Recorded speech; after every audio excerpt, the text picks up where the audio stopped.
ಯಾಕಮ್ಮ ಏನಾಯ್ತು? ಬರ್ಲಿಲ್ಲ ಮಾವ ಅವರು.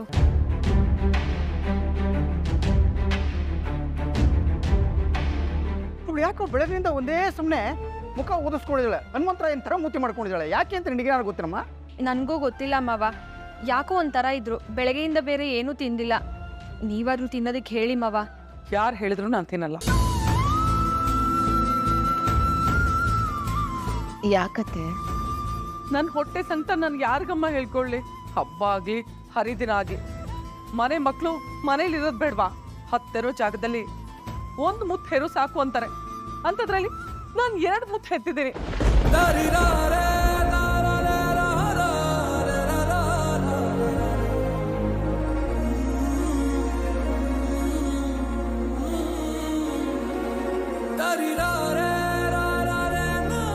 ಒಂದನ್ನ ಬೀದಿಯಲ್ಲಿ ಬಿಟ್ಬಿಡಕ್ಕೆ ನನಗೆ ಹೇಗಮ್ಮ ಮನ್ಸು ಬರುತ್ತೆ? ಇದೇ ಈ ಮನೇಲಿ ಆಗ್ತಾ ಇರೋ ಸಮಸ್ಯೆ. ಶಾಂತಿ, ನಾವು ಎತ್ತಿರೋದು 3 ಮುತ್ತನ್ನ ಕಡೆ 3 ಮುತ್ತು. ಅದರಲ್ಲಿ ಮುತ್ತು ಅಂತ ಅನ್ನಿಸ್ಕೊಂಡಿರೋದು 2.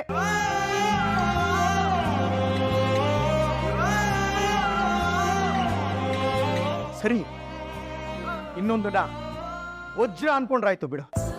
ಈಗ ನೀನು ಸತ್ಯಾಗ್ರಹ ಮಾಡ್ತಾ ಇರೋದು ರವಿ ಮನೆಗೆ ಬರಬೇಕು ಅಂತಾನಾ? ಹೌದು, ಮತ್ತೆ ಸರಿನೋ ತಪ್ಪೋ ಮಗ ತಾನೆ. ಹಾಗೆ ನೋಡಿದ್ರೆ ಯಾರು ಮಾಡ್ದಿರೋ ತಪ್ಪನ್ನ ಅವ್ರೇನ್ ಮಾಡಿಲ್ಲ ಮಾವ. ನನ್ನ ಮಗ ಮನೆಗೆ ಬರೋವರೆಗೂ ನಾನು ಉಪವಾಸನೆ.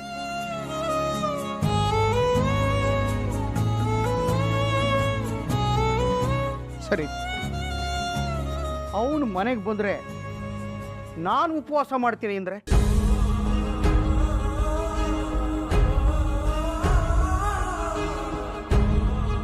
ಅದು ಚೆನ್ನಾಗಿರುತ್ತಾ? ಅವನು ಮಾಡಿದ್ದು ದ್ರೋಹ ಕಣೆ, ದ್ರೋಹ ಅದು. ಅದಕ್ಕೆ ನಾವೆಷ್ಟು ಕಷ್ಟಪಟ್ಟಿದ್ದೀವಿ ಅಂತ ನಿನಗೂ ಚೆನ್ನಾಗಿ ಗೊತ್ತು ತಾನೆ ಶಾಂತಿ. ನಾನು ಮಾತು ಕೇಳ, ಆ ವಿಷಯ ಬಿಟ್ಬಿಡು ಶಾಂತಿ.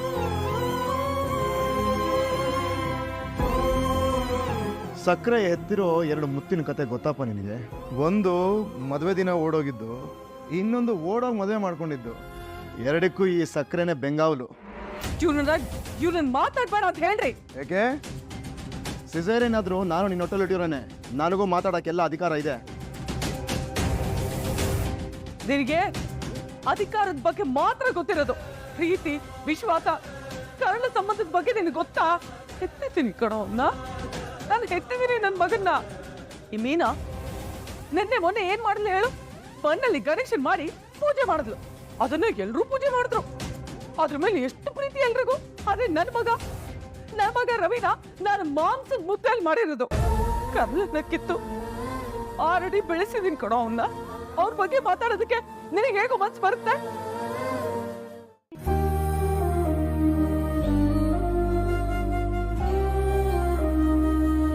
ಹೌದು ಮಾವ, ತಾಯಿ ಮಗನ್ನ ದೂರ ಮಾಡೋ ಅಧಿಕಾರ ನಮ್ಗೆ ಯಾರಿಗೂ ಇಲ್ಲ. ಆಮೇಲೆ ರವಿ ಚಿಕ್ಕ ಹುಡುಗ ಅಲ್ಲ ಮಾವ. ಈ ತಪ್ಪನ್ನ ಅವರು ಬೇಕು ಅಂತ ಮಾಡಿರಲ್ಲ. ಬೇಕು ಅಂತ ಮಾಡಿದ್ನೋ ಬೇಡ ಅಂತ ಮಾಡಿದ್ನೋ ತಪ್ಪೇ. ಕ್ಷಮಿಸೋಣ ರೀ, ರವಿ ಈ ಮನೆ ಮಗ. ಅವ್ನ್ ತಪ್ಪು ಮಾಡಿದ್ರು ಆ ತಪ್ಪನ್ನ ಈ ಮನೇಲಿ ಇಟ್ಕೊಂಡು ಸರಿ ಮಾಡ್ಬೇಕಲ್ವಾ? ನನಗೆ ಗೊತ್ತಾಗ್ತಿಲ್ರಪ್ಪ. ಯಾಕೋ ನಾನು ತಗೊಳ್ಳೋ ಎಲ್ಲ ನಿರ್ಧಾರಗಳು ನನ್ನ ಯೋಚನೆ, ಮನಸ್ಸನ್ನ ಮೀರಿದ್ದು ಅಂತ ಅನಿಸ್ತಾ ಇದೆ. ನನ್ನ ಕಚ್ಚುತ್ತಿದೆ ಅಂತ ಅನ್ಸುತ್ತಪ್ಪ. ಆಯ್ತು, ಎಲ್ಲರೂ ಸೇರಿ ಏನು ನಿರ್ಧಾರ ಮಾಡ್ತಿರೋ ಮಾಡಿ. ನಿಮ್ಮ ನಿರ್ಧಾರಕ್ಕೆ ನಾನು ಬದ್ಧವಾಗಿರ್ತೀನಿ. ಮನೆಯವರಾಗಿ ನಾವು ವಿಷಯನ ಹೇಳ್ಬೋದು, ಆದ್ರೆ ನಿರ್ಧಾರನ ನೀವೇ ತಗೋಬೇಕಾಗಿರೋದು. ಆ ರವಿ ದೊಡ್ಡ ಮನೆ ಹುಡುಗಿನ ಬೇರೆ ಮದುವೆ ಆಗ್ಬಿಟ್ಟಿದ್ದಾನೆ. ಅವ್ರಿಬ್ಬರು ಏನಾದರೂ ಮನೆಗೆ ಬಂದರೆ ಗ್ಯಾರಂಟಿ ನನಗೆ ಮರ್ಯಾದೆ ಕೊಡಲ್ಲ. ರವಿ ತಪ್ಪು ಮಾಡಿರೋದು ನನಗೂ ಯಾಕೋ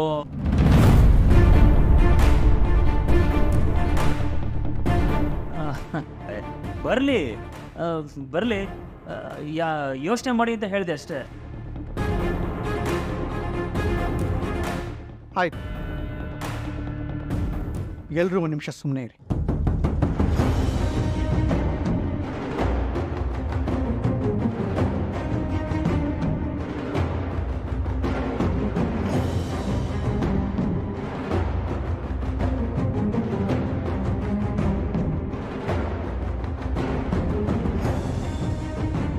ಸರಿ ರವಿ ಮನೆಗೆ ಬರಲಿ.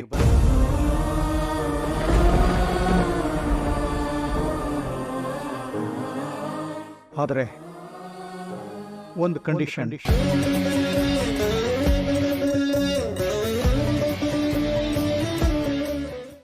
ವಾಸುದೇವ ಅವನ ಆಸ್ತಿಗೋಸ್ಕರ ನನ್ನ ಮಗನ್ನ ಅವನ ಮಗಳಿಂದ ಬೀಳೋ ಹಾಗೆ ಮಾಡಿದ್ದೀನಿ ಅಂತ ಹೇಳಿದ್ದಾನೆ. ಅದನ್ನ ಮೊದಲು ಸುಳ್ಳು ಮಾಡಿದೆ. ಅದನ್ನ ನಾವು ಹೇಗಪ್ಪ ಸುಳ್ಳು ಮಾಡೋಕ್ಕಾಗುತ್ತೆ? ಆಗುತ್ತೆ. ಆ ವಾಸುದೇವ ಮತ್ತೆ ಅವನ ಹೆಂಡತಿ ಅವನ ಮಗಳನ್ನ ಕರ್ಕೊಂಡು ನಮ್ಮ ಮನೆ ಬಾಗಿಲಿಗೆ ಬರಬೇಕು. ಆಗ ನಾನು ಅವ್ರನ್ನ ಒಳಗೆ ಸೇರಿಸ್ಕೊತೀನಿ. ಇದೊಂಥರ ಟರ್ನಿಂಗ್ ಪಾಯಿಂಟು. ಶ್ರುತಿ ರವಿ ಮನೆಗೆ ಬರೋದಿಲ್ಲ, ಎಲ್ಲ ಸುಮ್ಮನೆ ಒಂದು ಊಟ ಮಾಡಿ. ಲೇ ನೀನು ಸುಮ್ಮನೆ ಇರಲಿ, ಏನೇನೋ ಮಾತಾಡ್ಬೇಡ. ಹೋಗಲೇ ಪೆಂಗ್ಯ, ಅಪ್ಪನ ಮುಖ ನೋಡಿದ್ರೆ ಸಾಕು. ನಾಗಪ್ಪ ಮುಂಗ್ಸಿನ ನೋಡ್ದಂಗೆ ಆಡ್ತಲ್ಲ, ಹಂಗೆ ಆಡ್ತಾನೆ.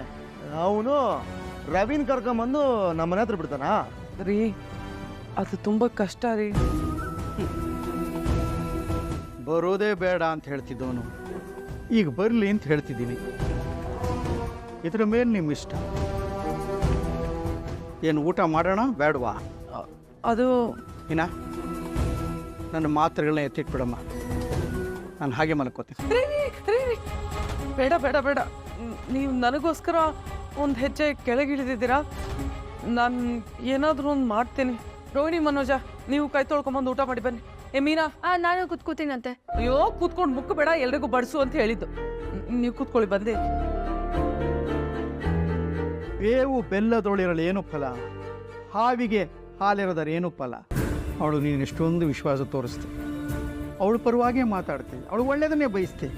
ಆದರೆ ಅವಳು ಮಾತ್ರ ನಿನ್ನ ವಿಷಯದಲ್ಲಿ ತನಗೆ ಹೇಗೆ ಬೇಕೋ ಹಾಗೆ ಏನು ನಡ್ಕೋತಾಳೆ.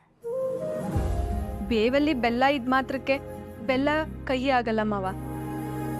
ಹಾಲು ಹಾವು ಒಂದೇ ಇದ್ ಮಾತ್ರಕ್ಕೆ ಹಾಲು ವಿಷ ಆಗಲ್ಲ ಮಾವ. ಅದಾದ್ರೂ ಗುಣ ಅದಕ್ಕೆ. ಕೂತ್ಕೊಳ್ಳಿ, ಊಟ ಮಾಡಿ. ಭೀಮ ದುರ್ಯೋಧನ ಇಬ್ಬರೇ ಇದ್ರು. ಇವಾಗ ಇಡೀ ಸೈನ್ಯ ಬಂದು ಸೇರ್ಕೋತಾ ಇದೆ. ರೆಡಿಯಾಗಿ ಇನ್ನು ಮುಂದೆ ಕುರುಕ್ಷೇತ್ರ ಶುರು.